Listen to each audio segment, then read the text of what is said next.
السلام علیکم ورحمت الله وبرکاته. تولانډه سمنه کلی سمنه خلق ته ټول ته دا خواسته دا پلاستیک تاسو وینئ دا پلاستیک مونږ او تاسو د کور نه بار راولو بیا زموږ په نالو کې نښتې وي نالې ډکې شي ګند بلا لار ته راځي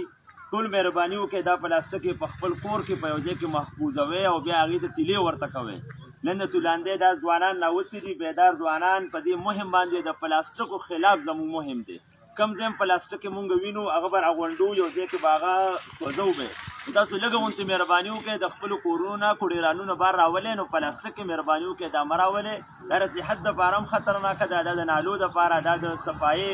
خلاف چې کوم دی دا یو کار دی چې ټول نالې بندې شي بیا ګندګي وي ټول ملګري دا خواست دی چې پلاستیک یې کور کې جمع کوئ یو ځای کې او بیا بار مه راولئ.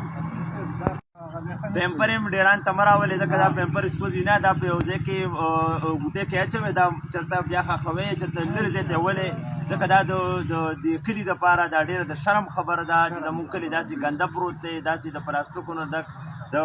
ډیرانونو داسې ښکلې صفا کلي پکار دی مونږ ته ټولو ملګرو ته مې خواست دی دې شیانو خیال ساتئ.